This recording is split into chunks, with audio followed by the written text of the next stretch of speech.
Umesikia mbiu, Yesu okoa, utangazeni kote, Yesu okoa, tiini amri hiyo, nchini baharini, enezeni mbiu hii, Yesu okoa. Mpendwa mtazamaji wa Hope Channel Tanzania pamoja na Mahubiri TV Online, niukaribishe kwenye kipindi chetu kizuri Jumatano ya siku hii ya leo, kipindi ambacho kimekuwa ni baraka kubwa sana kwako na kwa watu wengine. Ninamshukuru Mungu sana kwa ajili ya kipindi hiki. Hata wakati kipindi kinaendelea, tunaona jinsi watu wanavyo comment, jinsi wanavyobarikiwa, lakini wengine wakishuhudia matendo makuu ya Mungu. Na wewe pia ninakutia moyo ya kwamba wakati kipindi kinaendelea unaweza ukatuma ujumbe wako live hapo kwenye chatting room kwa wale ambao wanafuatilia kwa njia ya YouTube, lakini wengine ukatuma message ya ushuhuda wako, kile ambacho Mungu amekutendea. Unavyoendelea kushuhudia, unaendelea kuongeza nguvu kubwa sana ya ushindi upande wako. Maana moja ya silaha kubwa ambayo tumepewa kama wacha Mungu ya ushindi ni kushuhudia. Tunaendelea na sehemu ya pili ya somo letu ambalo tumeangalia Jumatano iliyopita, vita ya kimya kimya, mwongozo wa kina wa Kikristo. Tutaangalia leo sehemu ya pili. Leo tutakuwa tunaangalia sehemu muhimu sana ambayo inaongelea juu ya tiba au namna ya kudhibiti ule unafiki na uongo wa shetani. Utafanyaje katika maisha yako, kwa sababu kile unachokitenda lazima kuna nguvu imekusukuma kufanya hivyo. Hebu tuombe. Baba yetu Mungu mtakatifu, leo tena tunaomba uwepo wako kama ulivyokuwa nasi Jumatano iliyopita, ukawe nasi tena katika Jumatano hii. Kila ambaye analisikia neno lako leo akaguswe kwa namna isiyo ya kawaida, akapate kuelewa, lakini neno hili likawe ni nguvu na uhai na mbegu ndani yake. Kwa Kristo Yesu tumeomba na kuamini, amen. Unakumbuka tulianza mwanzoni katika mtiririko huu, tulianza na Waefeso sura ya 3 fungu la 20. Tukaeleza kwa kina background yake, jinsi ilivyokuwa na mji wa Efeso ulivyo. Na kwenye somo ambalo limepita Jumatano iliyopita, tukaangalia Waefeso sura ile ya 6 fungu la 12, ambapo Mtume Paulo anatuelezea kwamba vita yetu sio damu na nyama. Kwa hiyo usije ukaanza kuona jirani yako ndiye adui yako, ukaona sui nani pale kanisani ndiye adui yako, ukaona bosi wako ndiye adui yako. Tazama hii vita katika sura ya kiroho, ndipo utaweza kupigana kwa njia iliyo sahihi. Kwa hiyo hili lizingatie sana katika maisha yako. Na kwenye kitabu cha Waefeso ile sura ya 6 anaeleza pia kuna silaha ambazo inatakiwa muumini aweze kuzivaa ili aweze kushinda. Sasa wale ambao wamefuatilia vizuri katika masomo yaliyopita, kuna sentensi kadhaa natamani kuzirudia leo ili tujengee hapo, alafu tuendelee katika somo la siku hii ya leo. Angalia slide yako hapo, ambayo unafuatilia kwa njia ya television, lakini mwingine ambaye hufuatilia kwa njia ya television utanisikiliza tu. Ukweli uliofichika ni kwamba uwanja mkuu wa vita hii ni fikra zako, the mind. Hapa ndipo mahali ambapo hila za shetani hupandikizwa na kukuzwa. Hila hizi haziji kama mishale inayoonekana kwa macho au mashambulizi ya kimwili. Zinakuja kimya kimya kama mawazo, mashaka na hofu.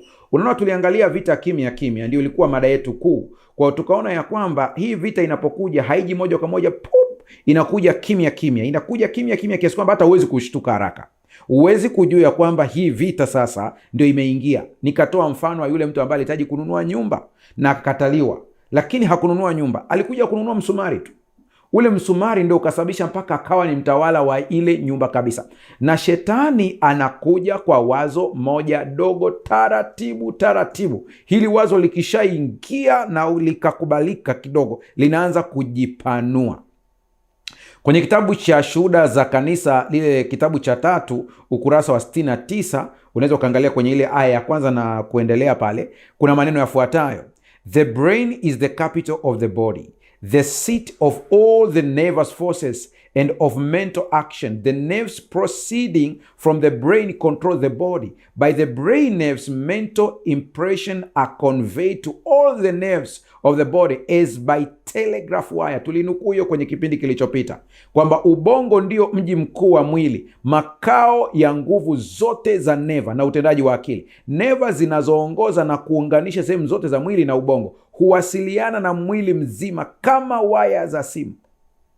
Kwa hiyo hebu fikiria tule wazo kama waya za simu. Kwa hiyo ina maana ya kwamba ubongo wako ukitawaliwa, mfumo wako mwingine wote wa mwili utaanza kutawaliwa.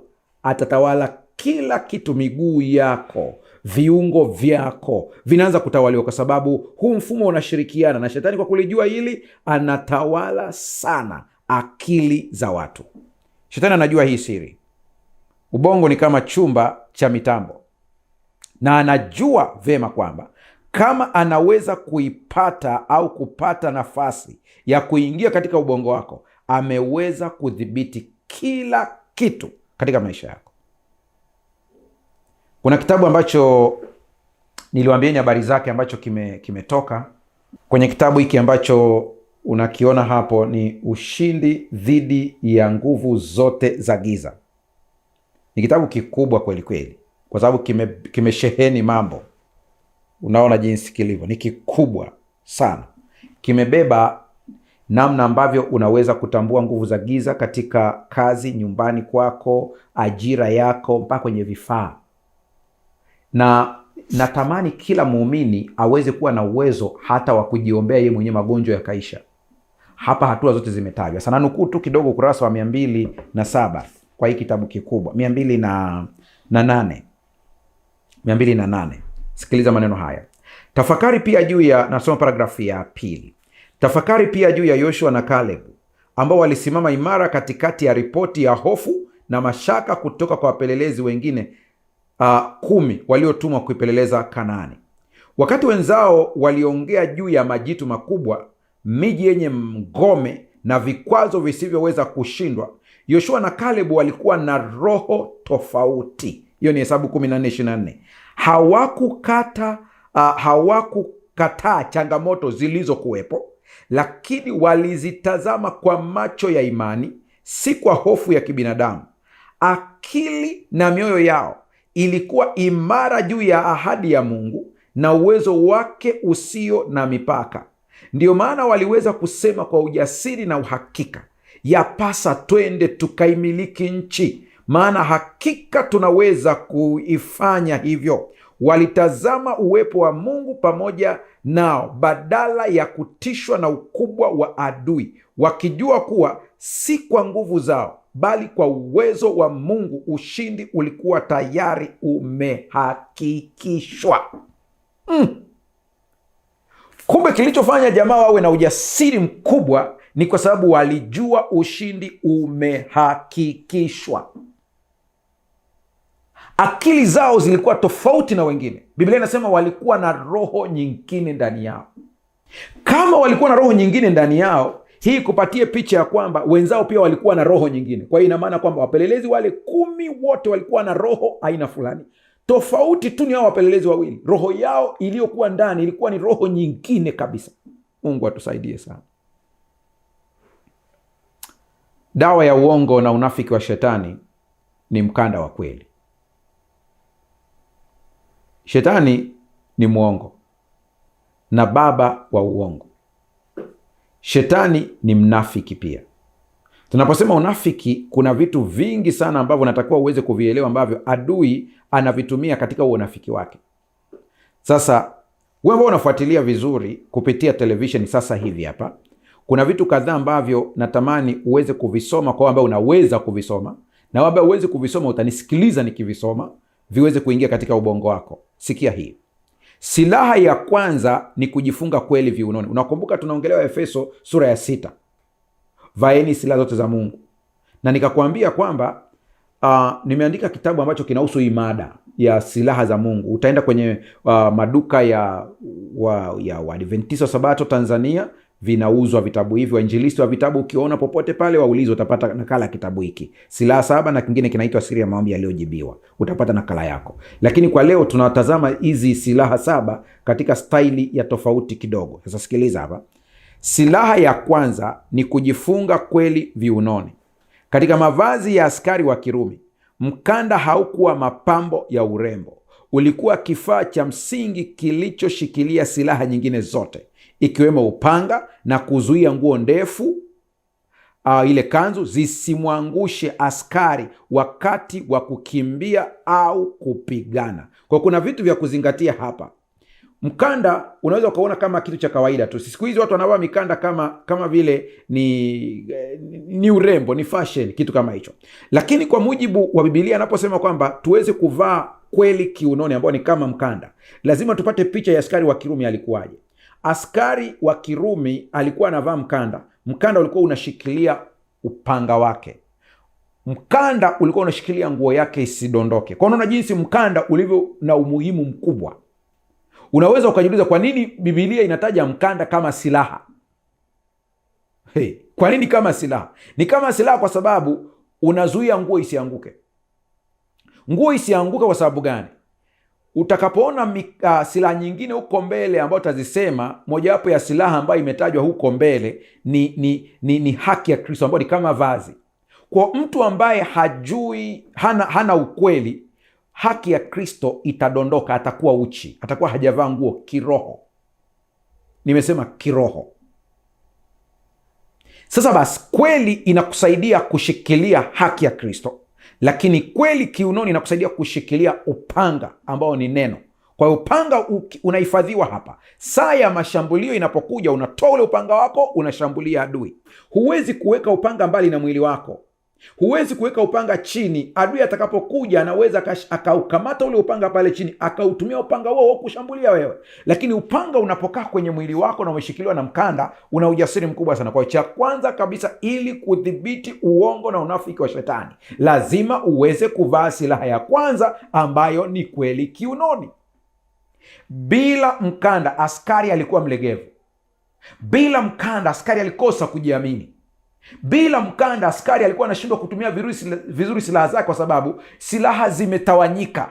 Mpaka uende ukachukue mkanda uweze upanga uweze kuja, ilikuwa inamchanganya askari kabisa. Sikia rafiki yangu, unanifuatilia vizuri, Mungu akusaidie uweze kulimeza hili na uweze kulitumia katika maisha yako ya kiroho. Shetani anaitwa baba wa uongo. Silaha yake kuu ya kimkakati si nguvu za kimabavu, bali ni udanganyifu.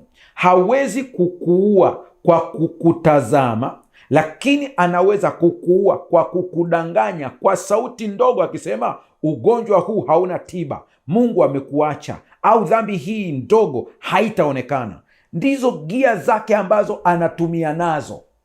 Hizi ni gia. Kwa hiyo kumbuka kwamba hawezi kukuua akikuangalia tu hivi. Yaani laiti watu wa Mungu wangelijua huu kweli, ungewasaidia sana. Usingeliogopa wachawi, usingeliogopa majini, usingeogopa chochote, kwa sababu hakuna anayeweza kukuua, kwa vile uhai wako umefichwa katika Kristo Yesu. Ila shetani anachofanya, anakujaza uongo, anakujaza vitisho, anakujaza vitu vyote. Wale ambao wamefuatilia, tuliongelea kwamba kule Uingereza kuna watafiti ambao wanafanya uchunguzi kwamba ni kitu gani hiki ambacho kinaweza kumponya mtu bila dawa, mwenye saratani hatua ya 4, kwa kuto kuamini tu kwamba saratani haipo. Maana yake ni nini? Kwa kuamini ya kwamba amepona tayari. Tafiti zipo, endeleni kuziangalia mitandaoni. Imewashangaza watafiti wa sayansi. Huko nyuma sayansi ilikuwa haiamini nguvu ya imani, lakini leo wameanza kusema lazima tuchunguze kuna nini kinachoendelea hapa. Ninaongea na mtu ambaye unanifuatilia sasa hivi, uko kitandani, shetani amekuambia kwamba ugonjwa wako huo wewe hutainuka kitandani. Na mimi nataka nikwambie, mtu hataishi kwa mkate tu, bali kwa kila neno litokalo katika kinywa cha Mungu. Hicho ndicho maandiko yanasema. Kuvaa mkanda wa kweli maana yake ni kuishi kwa uwazi. Huna vitu vya kificho wewe. Ni kuishi kwa uaminifu, ni kuishi kwa uadilifu, ni kutambua ukweli kama ulivyo. Sikia, niongee na watu ambao mko kazini, nisikilize vizuri. Mtu yeyote asikudanganye hata kidogo. Mtu ambaye anaishi kwa uadilifu, kwa integrity, Mtu ambaye anapata pesa zake kwa uhalali zina baraka kuliko mtu ambaye ana kona za wizi, anaibia shirika, anaibia serikali. Unaweza ukajiona umefanikiwa kwa wakati huo, lakini kiuhalisia ni kwamba yale mafanikio ni mafanikio ya muda mdogo sana na hayana raha. Bado mchungaji, sijakuelewa. Milioni 20 za Kitanzania ulizozipata kwa njia isiyo halali zina stress kuliko 500,000 uliopata kwa uhalali, ina amani ndani yake. Huo ndio ukweli. Kwa mtu ambaye ni mwadilifu tu. Najua hata hivi ninavyoongea ninasikilizwa na baadhi ya watu ambao mmepewa kukalia viti vya kufanya maamuzi katika serikali mbalimbali duniani. Niseme hili sasa kwa sababu ninaongea na marafiki zangu wanaoongea lugha ya Kiswahili Kenya, Tanzania, Uganda, Rwanda, Kongo na kwingineko. Mgogoro mkubwa mnaouona wa masuala ya maadili, hata sasa hivi kule Tanzania tuna wizara ambayo inahusika na masuala ya maadili peke yake. Ni vizuri, ni jambo jema sana. Lakini changamoto kubwa ambayo ninatamani viongozi walioko madarakani walifikirie hili kwa kina zaidi, kama kweli tuko serious na swala la maadili huko mbele. Tuanzishe syllabus kabisa ambayo inazungumzia maadili, na hii syllabus tunao wasomi wazuri waanze kutengeneza, ambayo watoto wetu wanajifunza maadili wakiwa nasari. Wapande na hiki kitu, kwa sababu kwa muda watoto wakiwa wadogo ndio muda wa kutengeneza, kuufinyanga ubongo jinsi unavyotaka. Kwa hiyo unaendelea na hii syllabus yetu, wanafundishwa kwa masuala ya kulipa kodi, uaminifu katika masuala ya kodi. Unaanzia nasari, wanajua kabisa tangu nasari kwamba ukipata kipato lazima ulipe kodi, na kodi inaenda kufanya hivi, na wanaanza kukua nayo. Ile syllabus ipelekwe, sio ya kukatisha hapo katikati, hapana. Inatoka nasari, tunahakisha nasari zote zinafundisha hiki kitu. Tukitoka hapo tunaingia primary, tunahakisha primary zote zinafundisha hicho kitu kwa level ya primary. Tunaenda secondary, wote wanafundisha hiki kitu kwa level ya primary, ya secondary. Mpaka tunafika chuo, hii course inakuwa sio general course, inakuwa ni course ambayo lazima huyu mtu aweze kuisoma. Awe anasoma education, awe anasoma theology, awe anasoma accounts, awe anasoma, wote waweze kusoma hii course ya maadili. Iko pale, ndipo kesho mniambie tuna kitu kinaitwa maadili ya viongozi wa umma, mimi nitakuelewa. Haiwezekani ukaweka kitu cha maadili baadaye na ulipa kodi. Mpaka TAKUKURU Tanzania tunao. Samahani kwa kutumia TAKUKURU kwa sababu ni Mtanzania, lakini najua kwamba Kenya mna ya kwenu, Uganda mna ya kwenu, wanaodhibiti masuala ya rushwa. Huyu mtu ukichunguza vizuri huko nyuma huko, mitihani yake alifaulu kwa vibomu. Alafu ndo namwambia akakamata. Kwa usije ukashangaa taasisi za kuzuia rushwa zenyewe zinapokea rushwa pia. Kwa usije ukashangaa, mfumo ni tangu kule chini. Kwa hiyo usitarajie kumtengeneza mtu katika utu uzima. Labda ampokee Yesu Kristo kuwa Bwana na Mwokozi wa maisha yake, ndiye ambadilishe. Mungu atusaidie sana. Kwa shetani anajaza uongo taratibu kwa sababu yeye ni baba wa uongo. Najua kuna watu wameteseka sana ambao wananisikiliza sasa hivi kwa sababu ya integrity, uadilifu wenu kazini. Ilifikia kiwango kwa sababu wanakujua msimamo wako katika masuala ya kimaadili, walikutungia skendo ili tu uweze kutoka, ukatengenezwa habari mbaya, ukachafuliwa, character assassination, kwa sababu ya uadilifu wako. Siku hizi kwa sababu kuna AI, huenda hata wakaunda matukio yakaaminika kwamba ni ya kweli. Nina habari njema kwako. Mungu wa mbinguni anajua ulichofanyiwa. Hata kama umefukuzwa kazi, usihuzunike, shangilia, furahia, malipo yanakuja. Na wengine si habari ya mbinguni tu, ninawaambieni malipo yenu yatakuwa hapa hapa duniani. Bwana atawatendea. Hakuna haki inayoweza kupotea. Hicho kitu hakipo. Unapojua ukweli wa neno la Mungu na kuishi maisha yasiyo na siri za giza, hauyumbishwi na hisia wala vitisho vya adui. Unasimama imara kama askari aliyejifunga mkanda tayari kwa lolote. Mchungaji, unamaanisha nini hapa siri za giza? Iko hivi. Katika huduma ya maombezi nimeona kwa macho kabisa. Tulikuwa tunamuombea mtu mmoja pale Dar es Salaam miaka mingi iliyopita. Tuko na wazee wa kanisa. Tukaomba. Mimi kwa kanuni ambayo naipenda na wewe pia nakushauri uweze kuichukua. usipende sana kusikiliza kauli za mashetani wakati wa kuombea na kukemea pepo, kwa sababu shetani ni mwongo na baba wa huo. Kwa hiyo hata wakati tunaomba pale, yule pepo akaanza kusema, mchungaji, mimi ninaondoka, lakini nitahakikisha nikiondoka hapa, kwa sababu mimi sina pa kwenda, nitaingia kwa mmojawapo wa hao ulionao hapo. Sikutaka kuamini ile kauli, kwa sababu najua huwa shetani anapenda vitisho. Lakini wakati tunaendelea kukemea kwa jina la Yesu, pepo anamtoka huyu mtu ambaye tunamwombea hapa, shemasi wa kike tuliye naye anaanguka pale pale. Yani ni kama tit for tat. Tulikuwa tunamwombea ni mwanamama, kwa ilibidi tu na shemasi wa kike aweze kutusaidia pale. Kwa anadondoka huyu yuko ananyanyuka, ni mzima. Wazee wa kanisa wananiangalia, pasa ni kitu gani? Na mimi sijawahi kukiona pia. Unajua katika hizo huduma za maombezi na nini za kichungaji, unakuwa kila siku kupitia uzoefu, sio darasani.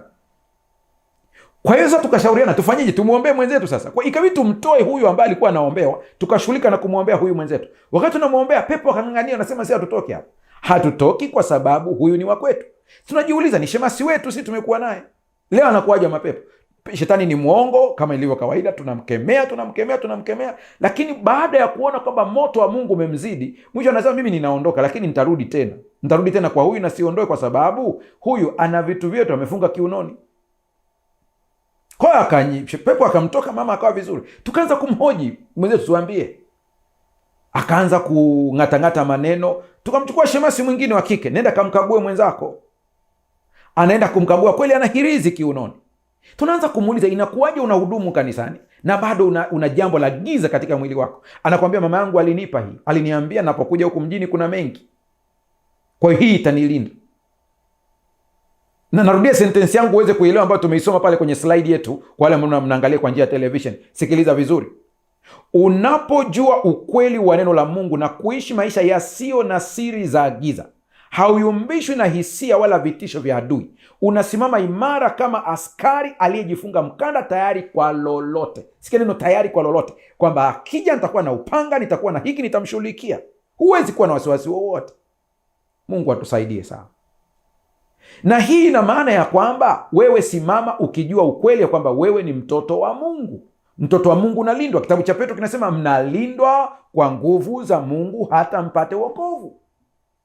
Sasa ukijua kwamba unalindwa, kwa nini uanze kuogopa vitisho vya shetani ambavyo anakuletea? Kwa nini uanze kutishiwa na sauti za ajabu ajabu? Kwa nini uanze kutishiwa? Hazitutishi, ila tunazitiisha kwa sababu ya ile nguvu iliyoko ndani yetu. Nakumbuka vizuri somo lililopita. Mtu anayeishi katika uongo au unafiki ni dhaifu vitani, kwa sababu anaogopa kugundulika, na hofu hiyo inampa shetani mlango wa kumshambulia kuhusu umuhimu wa kushikilia ukweli bila kuyumbayumba. Kwa shetani anamshambulia huyu mtu vizuri kabisa, maana anajua kabisa huyu ana kitu ambacho. Sikizeni ndugu zangu ambao mnanifuatilia hapa, ninasema hivi, mimi sitishiwi na unyenyekevu wa mtu machoni, sitishiwi na vitabu alivyoshikilia. Ukristo ninajua uko moyoni na utaonekana kwa nje. Huu wa kujidai una muda wake, utaisha. Wako watu wengi sana ambao wamo makanisani, lakini ni mawakala wa adui walioko ndani ya vazi la Kikristo. Wapo kabisa, lakini ukimwona hivi huwezi kujua kwa haraka. Utamwona kama yuko vizuri kabisa. Majaribu yanapokuja, changamoto zinapokuja, ndipo tunaelewa Mkristo halisi ni yupi na ambaye alikuwa anaigiza ni yupi. Mambo yakiwa magumu, tutajua ya kwamba unamwabudu Mungu kwa vile amekubariki kiuchumi, au unamwabudu Mungu kwa vile anastahili. Ikiwa unamwabudu Mungu kwa sababu ya baraka za kiuchumi na fedha na utajiri, siku zikipotea utamgeuka huyu Mungu, utaenda kwa waganga, utaenda kumwabudu shetani, utaenda kwa Illuminati, utaenda kwa Freemason ili wakupatie hizo mali, kwa sababu hujakubali ya kwamba Mungu anastahili kuabudiwa. Niwe nacho nisiwe nacho, jina la Bwana libarikiwe. Hayo ndio maneno ya Ayubu kwenye kitabu cha The Great Controversy, ukurasa wa 593, anasema hivi: ni wale tu waliozuia akili yao kwa kweli ya Biblia ndio watakaosimama katika pambano kuu la mwisho. Hivi tunavyoongea tuko mwisho wa wakati. Mungu ndiye anayejua ni lini dunia inafika mwisho, lakini dalili zinaonyesha hivyo. Shetani anaandaa udanganyifu mkubwa sana ulioko mbele.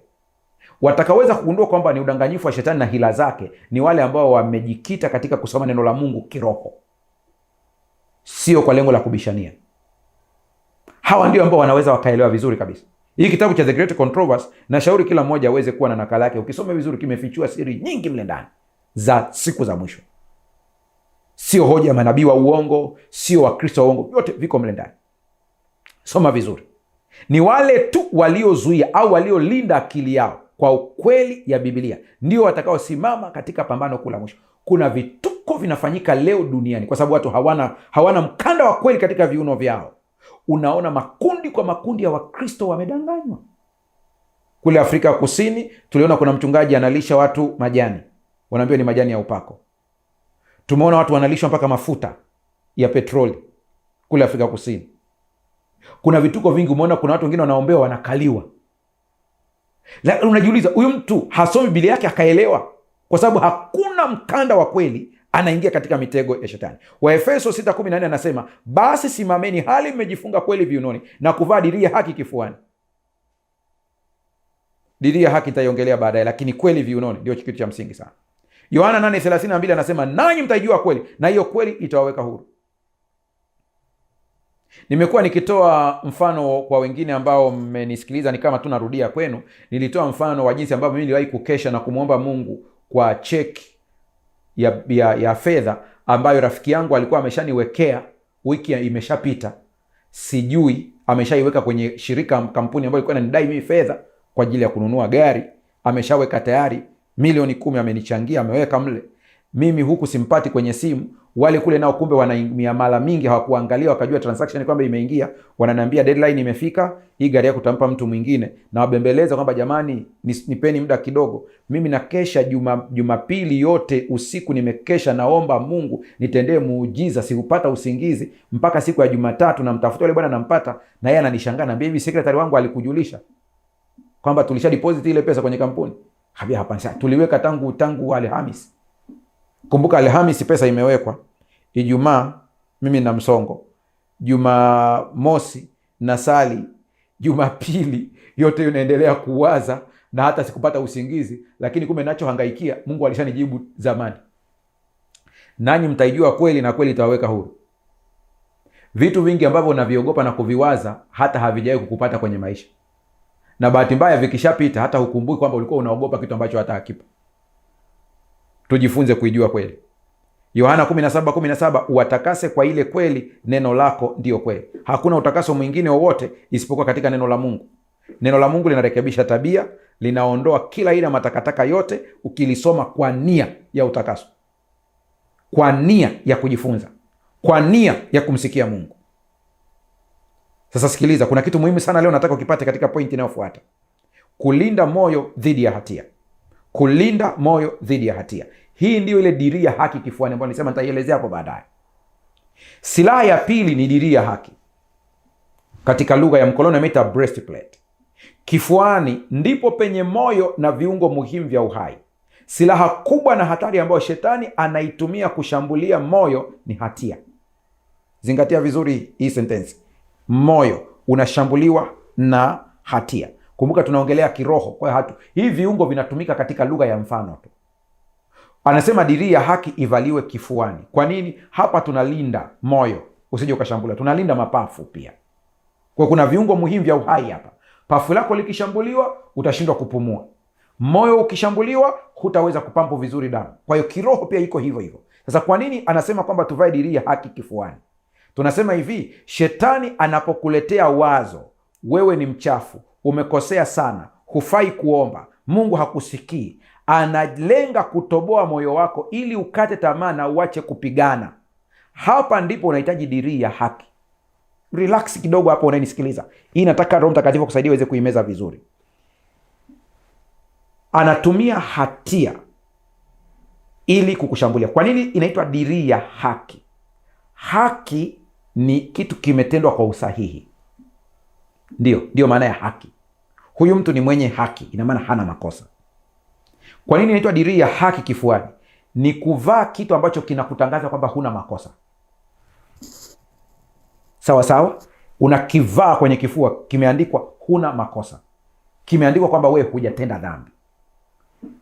Kiukweli shetani ana kumbukumbu ya dhambi zako. Hata unavyonisikiliza umezikumbuka dhambi hizo. Hoja ya msingi ni hii: je, uliungama? Ulitubu? Kama ulimwomba msamaha Mungu, Mungu anasema kama vile mashariki na magharibi visivyokutana, na dhambi zenu sitazikumbuka kamwe. Kwa hiyo dhambi yoyote ambayo ulimwambia Mungu akusamehe imefutwa na haikumbukwi tena. Wewe ndiye ambaye unaikumbuka bado. Kwa hiyo shetani anajua udhaifu wako, ya kwamba unakumbuka hivi vitu. Ndio maana anatumia hatia kutoboa moyo na mapafu yako ya rohoni. Kwa hiyo anatumia lugha zifuatazo. Hii ni mfano tu wa lugha ambazo anazitumia. Shetani anapokuletea wazo, wewe ni mchafu, umekosea sana, hufai kuomba, Mungu hakusikii, analenga kutoboa moyo wako ili ukate tamaa na uache kupigana. Unaanza kunielewa sasa? Mnakumbuka wakati niko kanisa la Magomeni, Dar es Salaam, kule nyumbani Tanzania, nikawa tena kanisa la Mwenge wakati fulani, nilikuwa nafundisha mambo kama haya. Nikawaambia vijana, kwa sababu ninajua uhalisia wa vijana. Mimi nawapenda vijana sana, na nikiona vijana wamekuja kanisani najisikia furaha sana. Natamani vijana wetu watiwe moyo kuja kanisani. Nikawaambia vijana, kuna uwezekano mkubwa siku ya Ijumaa ulikuwa club, ukanywa pombe. Hizi ni dhambi. Sina maana kwamba nimezihalalisha, ni dhambi. Na unajua palipo na pombe na kwenda klabu, kuna kadhambi kingine kanafuata, kanaitwa zina. Vinapelekana, ni mtu na pacha wake. Kwa hiyo unajikuta kabisa hii Ijumaa hii, kwa sababu ndio wakati wa weekend inaanza, ulifanya madudu yote haya. Alafu asubuhi unapoamka una hangover ya pombe, lakini unasikia Roho Mtakatifu anakusukuma kwenda kanisani. Shetani atatumia silaha yake ya hatia, kwamba jana ulikuwa club, jana ulikunywa pombe, jana ulikuwa na wanawake, alafu anakwambia leo unaenda kanisani ukiwa mchafu. Wewe ni mchafu. Ile hatia inapojaa, unajikuta kabisa, unajua leo ni siku ya Sabato, unahitajika kwenda kanisani, utajikuta automatic unaacha kwenda kanisani. Siongelea habari ya Jumamosi peke yake, naongelea siku katikati za wiki. Kuna maombi ya kawaida, kuna mikutano inaendelea katikati. Inawezekana ikawa ni siku ya Jumatano, inawezekana ikawa ni siku ya Alhamisi, inawezekana ikawa ni siku ya Jumapili, inawezekana ni siku ya Jumatatu. Kuna utaratibu wa ibada kanisani kwenu. Shetani atatumia hiyo hatia kukufanya usiende, maana anajua katika kuabudu anashambuliwa. Anajua katika kuabudu ndipo utapewa ule ushindi wa ile dhambi inayokutesa. Nami nikawaambia watu pote nilipoenda, vijana, usiache kwenda kanisani kwa sababu unajisikia hatia. Usiache kuomba kwa sababu unajisikia ni mwenye dhambi. Ndiyo, shetani huo ni mshale wake, anataka apige kwenye moyo. Usikubali. Akiurusha ule mshale, ukiusikia, vaa dirii ya haki. Ni ipi hii mchungaji? Haki ya Kristo Yesu, kwamba Yesu alitii sheria yote na haki yake akanivalisha mimi. Kwa hiyo dhambi zangu zote ambazo nimetubu hazikumbukwi tena. Nimepewa cheti, nimepewa vazi, nimepewa t-shirt iliyoandikwa hana dhambi. Mungu atusaidie sana tuweze kuelewa hii. Dirii ya haki ni muhimu sana. Sikiliza rafiki yangu, haki hii si matendo yako mema ambayo ni kama nguo chafu mbele za Mungu, bali ni haki ya Kristo iliyohesabiwa kwako. Kuvaa dirii ya haki ni kusema kwa ujasiri, ni kweli nimekosea, lakini nimeungama na damu ya Yesu inanifanya kuwa mwenye haki. Hivyo shetani, huna haki ya kunishutumu. Wow. Huna haki tena ya kunishutumu kabisa. Dirii ya haki inalinda hisia zako zisijeruhiwe na shutuma za Ibilisi zinazolenga kukuletea huzuni na kujikataa. Inakupa ujasiri wa kusimama mbele ya kiti cha enzi cha Mungu ukijua umekubalika kikamilifu. Haleluya! Huyu ndiye Mungu tunayemtumikia, rafiki yangu. Kuna wimbo moja tunaimba, dhambi zangu ni nyingi, ni kama mchanga, lakini damu yake Mwokozi yatosha. Kwani umeahidi zijapo nyekundu zitakuwa nyeupe kuliko theluji.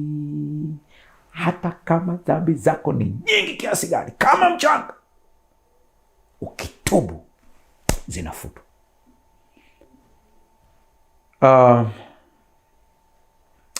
Bila silaha hii utaishi kwa kujihukumu, self condemnation, na utashindwa kupigana kwa sababu askari aliyejeruhiwa moyo hawezi kushika upanga wala kusonga mbele. Hawezi. Kitabu cha Steps to Christ ukurasa wa 62 paragrafu ya 2 anasema, hatuna haki yetu wenyewe ambayo kwayo tunaweza kukidhi matakwa ya sheria ya Mungu, lakini Kristo ametufungulia njia ya kutokea. Aliishi duniani katikati ya majaribu na vishawishi kama vile tunavyopaswa kuishi. Aliishi maisha yasiyo na dhambi, alikufa kwa ajili yetu, na sasa anajitolea kuzichukua dhambi zetu na kutupa sisi haki yake. Steps to Christ ukurasa wa 62. Kumbe ni ya kwake Yesu hii haki, amenipa mimi. Ndio, ni ya kwake. Ngoja nikwambie kitu. Nilikuwa nasafiri kutoka Uholanzi ninaelekea Marekani kwenye ndege ya KLM, sitasahau. Nilikuwa daraja la uchumi, niko pale nimetulia zangu.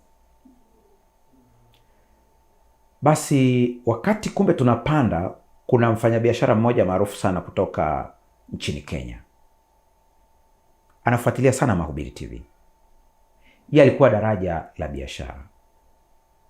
Kwa wakati tunaingia, tulipita pale kwenye daraja la biashara, tukaenda na mabegi yetu wengine, tukaenda kule kwenye uchumi, daraja la uchumi la Wapare. Niko kule nimetulia, ndege imeshaenda vizuri kabisa. Wale watu wa daraja la biashara wanaheshimiwa sana. Akaja mhudumu akanambia, samahani, wewe ndio unaitwa Pastor David Mbaga? Nikamwambia ndio. Akanambia, basi tunakuomba uje, kuna mtu ana shida nawe pale mbele. Basi yule mhudumu akanichukua mpaka daraja la biashara. Kufika nikakuta daraja la biashara ni zuri, tuseme ukweli, ni zuri, linavutia. Nikamkuta jamaa amekaa pale, akaniambia jina lake. Hata leo kabla ya kurusha kipindi ibini mtumie ujumbe, akamwambia nataka kutumia kile kisa chako uniruhusu. Akaniruhusu, lakini nisimtaje jina. Akaniambia, ni mimi nakutafuta mchungaji. Mimi nasali kanisa la PCA. Wakenya wanajua sana haya makanisa. Akaniambia, mimi sio msabato, lakini nakufuatilia sana mahubiri yako, yamenibariki. Na kuna wakati nilipitia changamoto kubwa sana ambayo nilikuwa nakaribia kutoa uhai, lakini nilipita lile vuguvugu nikawa vizuri kabisa. Mchungaji, nataka tu nikuambie, kazi unayofanya unaweza usijue inagusa watu kiasi gani. Basi nikamshukuru pale. Akaniambia, kwa hiyo ndivyo kuita hapa ni kwamba mimi nahitaji kwenda kukaa daraja lako la uchumi, wewe ukae daraja la biashara. Nikajaribu kujieleza hapo, jamani, sijui na nini. Akamwambia yule mhudumu kabisa kwamba nimekubali, mimi naenda kule, mchungaji akae hapa. Nilijaribu kujibaraguza hapo, yaani kwa namna zote ikashindikana. Najua kuna mwingine ananitazama kwa sababu unasema mchungaji, lakini rohoni ulikuwa hutaki kweli kukaa daraja la biashara. Kikweli moyoni nilikuwa nataka nikae daraja la biashara, lakini na mimi nawaza utu kwamba huyu jamaa tu amenilipia alafu, lakini alikomaa. Na watu wa daraja la biashara wanaheshimiwa kama nilivyokuambia. Kwa hiyo akaondoka kaenda kukaa kwangu kwenye kiti nilichokuwa nimekaa. Kiti nilichokuwa nimekaa ni cha katikati. Kwenye vile viti vya ndege kuna ile sehemu ambayo wana 1, 2, 3. Mimi niko pale katikati. Lakini kiukweli hata kile cha katikati nilikipata tu kwa shida, sio style ya. Mimi kwenye ndege siku zote napenda kukaa dirishani. Maana napenda mawingu sana. Kwa hiyo napenda kuangalia mawingu vizuri, safari, napenda sana dirishani. Ile bwana akaenda kukaa pale katikati ambapo huku kuna mtu na huku kuna mtu. Mimi nikakaa daraja la biashara. Mpaka tunafika. Ndipo nikaanza kuona raha ya daraja la biashara. Vyakula vyake na nini, kila kitu kiko vizuri, nikaenjoy. Sikulipia daraja la biashara. Ile nimepewa na yule mtu. Sikiliza nikwambie. Katika ulimwengu wa kiroho Unapompokea Kristo Yesu kuwa Bwana na Mwokozi wa maisha yako, anachukua dhambi zako, anakupeleka daraja la biashara, sio la uchumi. Haleluya! Tatizo ni ukiwa daraja la biashara alafu na mawazo ya uchumi. Hapo ndipo shida ilipo, kwamba uko daraja la biashara lakini una mawazo ya uchumi. Hata mimi nilipoenda daraja langu lile nilikuwa na mawazo ya uchumi. Kwa hiyo kuna fursa nyingi nilikuwa natakiwa nizipate pale, na yule bwana naona kama alinigundua. Maana kama baada ya dakika 40 akaja akaniambia, bwana mchungaji, ukiwa hapa relax, haki zako ni hizi na hizo, nataka upate hiki upate hiki upate, kuwa na shida yote sema. Mimi na mawazo yangu ya uchumi.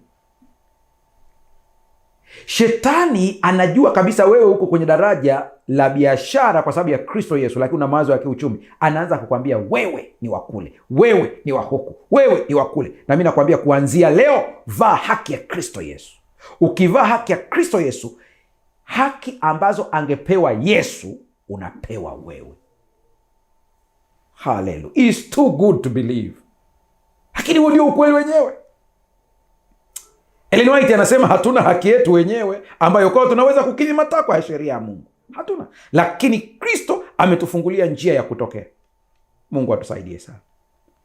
Nakumbuka Mithali 4:23 anasema, linda sana moyo wako kuliko yote uyalindayo, maana ndiko zitokazo chemchemi za uzima.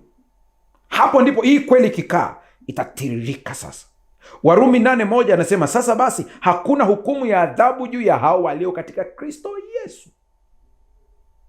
Kwa vile umepokea Kristo Yesu kuwa Bwana na Mwokozi wa maisha, huna hukumu ya adhabu, una hukumu ya uzima milele. Kwa hiyo hukumu yako, judgment yako ni uzima milele. Wakorinto wa pili 5:21 anasema, yeye asiyejua dhambi alimfanya kuwa dhambi kwa ajili yetu, ili sisi tupate kuwa haki ya Mungu katika yeye. Ukijua Yesu amekuja kufanya nini, utamheshimu sana. Utamheshimu sana. Silaha nyingine muhimu sana ya tatu ni uthabiti katika vita, viatu vya amani. Sandals. Sikiliza. Silaha ya tatu ni kufungiwa miguuni utayari tupatao kwa injili ya amani. Viatu vya askari wa Kirumi, Calgary, vilikuwa na misumari ya chini, spikes au njumu kwa wale mnaokumbuka tukicheza mpira zamani, kuwapa mshiko, grip, wasiteleze wakati wa mapambano makali au mteremko. Kwa vinakupa amani kwa sababu unajua uko salama, huwezi kuteleza. Katika vita ya fikra, adui anajaribu kukuondolea amani ili uwe na wasiwasi, utetereke, ujae hofu na hatimaye uanguke. Kuvaa viatu vya amani maana yake ni kuwa na utulivu wa ndani unaotokana na kujua kwamba Mungu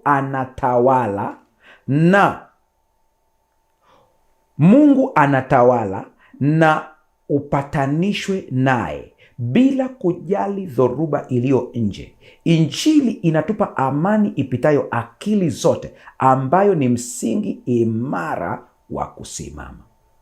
Mchungaji, hapo sijakuelewa. Nataka nikueleweshe vizuri. Yesu alikuwa ndani ya boti. Upepo mkali ulikuwa unavuma, lakini alikuwa amelala. Waliokuwa na stress ni akina nani? Ni wanafunzi wake. Wanahangaika, maji yanaingia, wanahangaika. Wakaenda kumwamsha, Bwana, tunaangamia. Yeye alikuwa amelala. Kwa nini Yesu analala katikati ya upepo mkali wa kuzamisha boti kwenye maji? Ni kwa sababu alijua boti haizami. Kuna mission anatakiwa ifanye, na boti haiwezi kuzama mpaka amalize mission yeye. Lakini cha pili, hawa wanafunzi pia nao wana mission yao ya kusambaza injili duniani kote. Hawezi kufa mpaka watimize ile. Kwa hiyo alijua kwamba ule upepo hata kama iweje, msaada utakuja kwa wakati. Nisikilize. Ule nitazama na mimi nakutazama, tutazamane kwa njia ya imani. Mimi nakuangalia kwa imani. Hutakufa mpaka utimize kusudi ambalo Mungu amekusudia wewe kuzaliwa. Maadamu umesikia neno la leo, tembea kwa amani. Tembea kwa amani kabisa. Amani hii inalinda moyo na akili yako kisaikolojia na kiroho. Hata kukiwa na kelele za vita, matatizo ya kifedha au migogoro ya kifamilia nje, ndani ya askari kuna utulivu mkuu. Hakuambii hutapitia changamoto, lakini unajua havitakuangamiza. Hii inakupa uwezo wa kusimama imara wakati shetani anajaribu kukusukuma uanguke kupitia vitisho. Bila viatu hivi utateleza kwa kila taarifa mbaya unayoipokea. Bila hivi viatu, kila stori inayokuja inakutikisa, kila taarifa mbaya inayokuja inakutikisa. Lakini ukiwa una hivi viatu, huwezi kutikiswa hata kidogo. Kwenye kitabu cha The Thoughts from the Mount of Blessing, ukurasa wa 15, paragrafu ya 2, kuna maneno haya: moyo unaopumzika kikamilifu kwa Mungu utasema, najua ninayemwamini, Mungu atamlinda yeye ambaye moyo wake umemtegemea yeye katika amani kamilifu, kwa kuwa anamtegemea yeye. Kinachokufanya ulindwe sio uzuri wako, sio wema wako, ni kwa kuwa unamtumaini yeye. Kwa Efeso 6:15 anasema, na kufungiwa miguuni utayari tuupatao kwa injili ya amani. Tuko tayari kwenda popote kwa sababu ya Kristo Yesu, kwa sababu ya amani tunayoipata. Yohana 14:27, amani na waachieni, amani yangu nawapa, niwapavyo mimi, sivyo kama ulimwengu utoavyo. Msifadhaike mioyoni mwenu, wala msiwe na woga. Unaposikia amani na waachieni, neno la Kiunani lililotumika hapa na waachieni, kiukweli ilipaswa Kiswahili kisomeke hivi: amani ninawarithisheni. Ni urithi ndio litumika. Neno litumika pale ni kurithi, sio kuachia, ni kurithi. Yaani ile ambayo Kristo alikuwa nayo, anasema hiyo ndio nawapeni ni. Msiwe na woga, msiwe na woga. Unatamani kuwekeza kwa ajili ya uchumi ili pia ukibarikiwa ukajenga ufalme wa Mungu na kuwa baraka kwa jamii. Usiogope, usiogope hata kidogo. Nenda kufanya hivyo. Ndugu zangu mlioko kule maeneo ya machimbo ya madini na dhahabu, acheni kutoa kafara za wanyama. Damu ya Yesu inatosha. Omba pale katika ardhi, omba pale katika shimo, omba kwa imani. Usianze kuomba kwa mashaka. Kuna mashaka mengine ambayo huwa yanakujaga haya. Leo tena Mungu akusaidia aweze kuondoka. Mfano, mko watu 1 2 3 4. Wewe peke yako ndiye ambaye unamcha Mungu pale. Wengine wanaamini mambo ya uganga. Shimo ni la kwako. Lakini unasema hawa ambao wanaamini mambo ya uganga watasababisha maombi yasijibiwe. Achana na hiyo kitu. Achana na hiyo kitu. Aliye upande wetu ni mkuu kuliko wa kwao. Waambie sitaki mambo ya uganga hapa, mimi nitamuita Yesu. Utapitishwa kipindi kigumu hapo katikati cha kupima imani yako, lakini ukitokeza baraka zitashuka. Na zikishuka, usiwe na tabia ya kujisifia, muinue Yesu. Ndio kosa la Hezekia alilofanya. Hezekia aliongezwa miaka. Walipokuja kuangalia, akaanza kuwaonyesha mali badala ya kuwaonyesha Mungu. Kosa kubwa sana. Mungu atusaidie sana.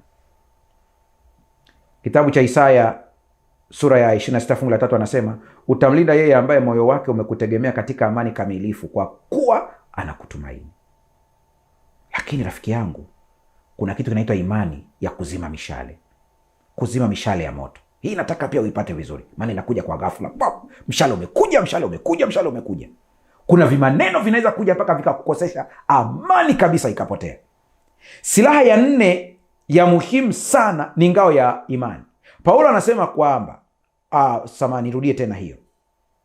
Silaha ya 4 na ya muhimu sana ni ngao ya imani.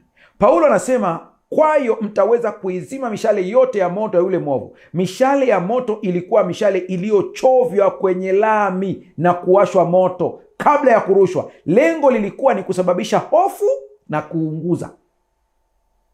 Kwa hiyo kuna saa adui anarusha mshale mpaka unakutisha kabisa. Ukisikia hiyo habari inakutikisa kabisa kabisa.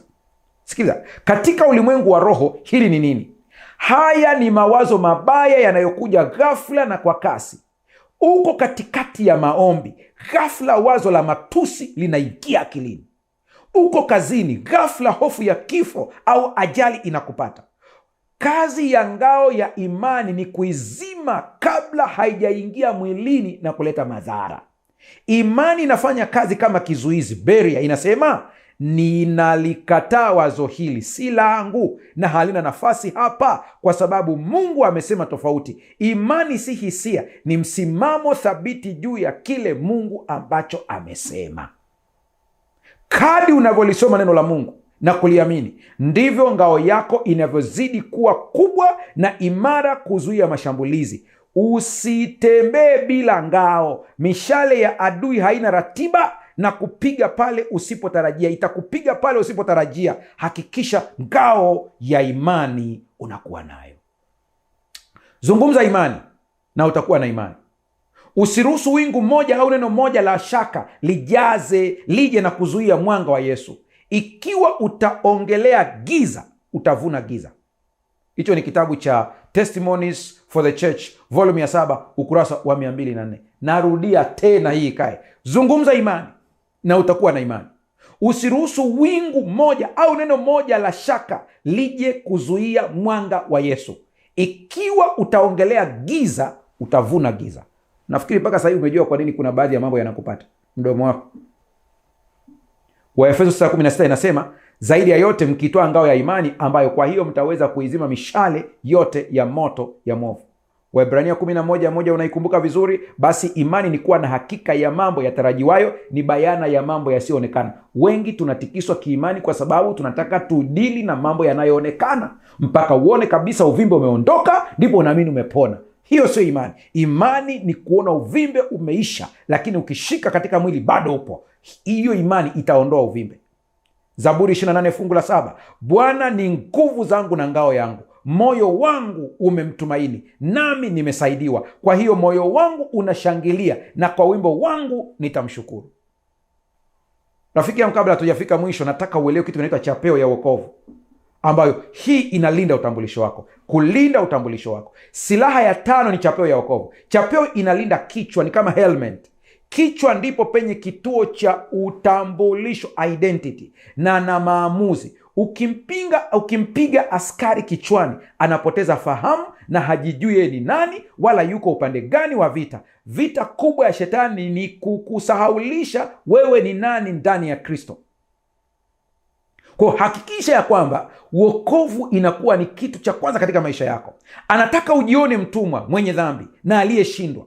Kuvaa chapeo ya wokovu ni kuwa na uhakika usiotikisika kwamba nimeokolewa, mimi ni mwana wa Mungu na nina urithi wa mbinguni. Ikiwa huna uhakika wa wokovu wako, shetani atachezea akili yako kila siku kwa mashaka.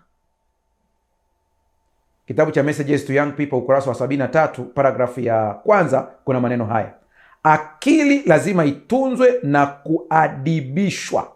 Kupambana na majaribu na kudumu katika vita ni lazima iwe na kusudi moja, kumtumikia Mungu. Uwezo wote wa akili unapaswa kuwekwa chini ya udhibiti wa Mungu. Mungu atusaidie sana. Chapeo ya wokovu. Ndipo utakuja upanga wa Mungu, upanga wa Roho ambao ni neno la Mungu. Hii ndio silaha pekee ya kushambulia katika orodha hii, neno la Mungu. Yesu alitumia silaha hii jangwani kikamilifu. Shetani alipomjia na majaribu yenye mantiki na hisia, Yesu hakujibizana naye kwa akili ya kibinadamu wala hisia za njaa alizokuwa nazo. Alichomoa upanga wa Roho kwa kusema imeandikwa. Kwa hiyo shetani atakuletea mambo yote, lakini hakikisha ya kwamba unachomoa upanga wa imeandikwa. Neno la Mungu li hai tena likali, lina ukali kuliko upanga wote ukatao kuwili. Ila usahau, sala ni mawasiliano na Mungu wakati wote. Askari aliyevaa silaha zote kuanzia kichwani hadi miguuni, lakini hana pumzi wala nguvu, hawezi kupigana, atakuwa sanamu tu. Sala ndiyo pumzi ya vita. Paulo anamalizia orodha ya silaha kwa kusema, kwa sala zote na maombi mkisali kila wakati katika Roho. Silaha za Mungu ni nzito na vita ni kali, zinahitaji nguvu za Roho Mtakatifu ili kuzibeba na kuzitumia. Kumbuka anasema kusali katika Roho au kuomba katika Roho. Sikiliza, sala inafanya kazi mbili kuu za kimkakati. Kwanza ni activator, inawasha mitambo inayotia uhai silaha zako, na pili ni logistic, mawasiliano na kamanda. Upanga wa Roho unakuwa mkali zaidi pale unaponolewa kwenye jiwe la maombi ya dhati. Usiache kuomba kabisa, usiache kuomba. Kila muda uwe ni mtu wa maombi. Hasa kabla ya kufunga, nataka tu nikusomea haraka kipima joto cha fikra. Mara nyingi hatujui tunawaza nini mpaka tuhisi vibaya mwilini au rohoni. Unajuaje kwamba ngome ya adui imepandwa akilini mwako bila we kujua? Jibu liko kwenye hisia, emotions.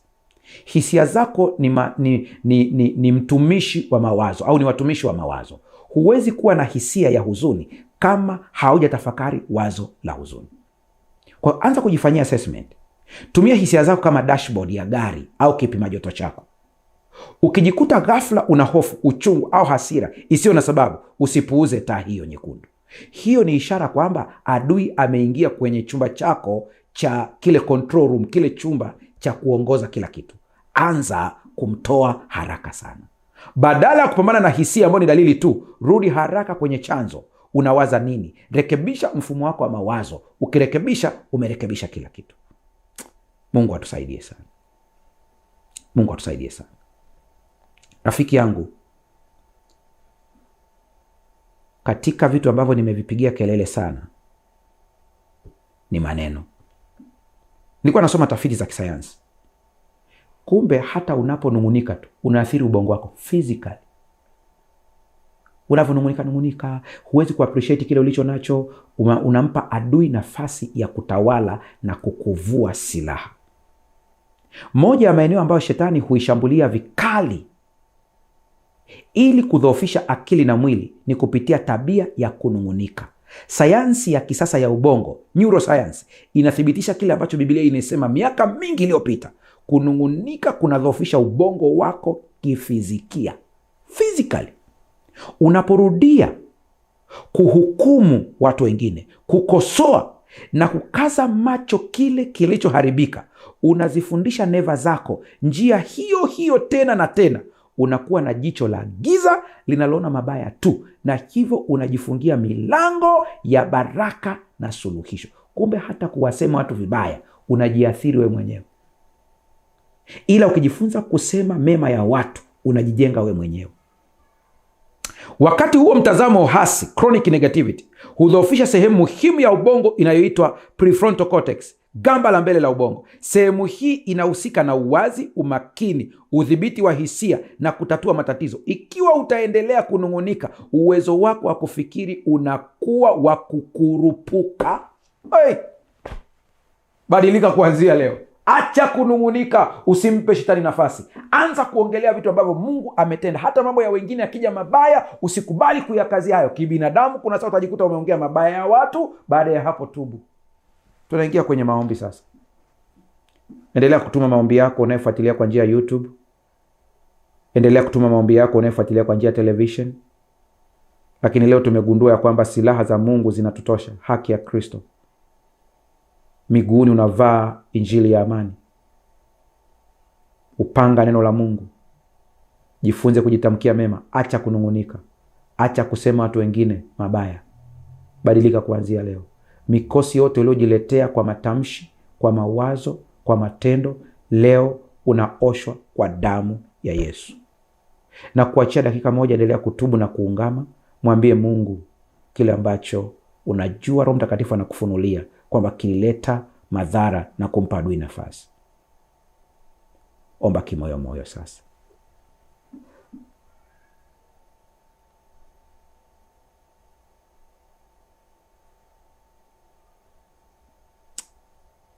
Rafiki yangu, tunaingia kwenye kuomba sasa. Tuombe. Baba, katika jina la Yesu, mtoto wako huyu amesikia neno lako, na leo amejua namna pekee ya kuzima uongo na unafiki wa shetani ni kuvaa hizi silaha zote 7 na kuzielewa vizuri na kuzifanyia kazi. Tumejiletea madhara wenyewe kwa kuacha kubeba upanga neno. Tumejiletea madhara wenyewe kwa kushindwa kufunga kweli kiunoni. Tumejiletea madhara wenyewe kwa kushindwa kuitambua haki ya Kristo katika kifua ili iweze kuzuia mishale yote inayokuja kushambulia moyo. Tumeshindwa hata kuelewa wokovu ya kwamba si tumeokolewa tayari tuliompokea Kristo Yesu, tukatembea katika hatia. Leo tunapoungama yote haya, ninakusihi kila haki ambayo ni ya Kristo ikawe kwa mtoto wako anayesikiliza sasa. Baraka ya uchumi, uponyaji, ushindi wa dhambi, nguvu za kusonga mbele, hekima na maarifa ya Kikristo yakaingie ndani ya mtoto wako sasa, kwa kuwa yeye amenunuliwa kwa damu ya Yesu Kristo. Kila aina ya nguvu mbaya, nguvu za pepo wachafu, nguvu zote za mawakala, kwa jina la Yesu na waamuru muondoke na kumwachia mtoto wa Mungu anayesikiliza neno leo. Naomba baraka kwa ajili ya biashara zao. Naomba baraka kwa ajili ya kazi na kule ofisini. Kila mmoja wakapate kumbariki. Wagonjwa wakapokea kufunguliwa kwao. Kwa jina la Yesu Kristo tumeomba na kuamini. Amen.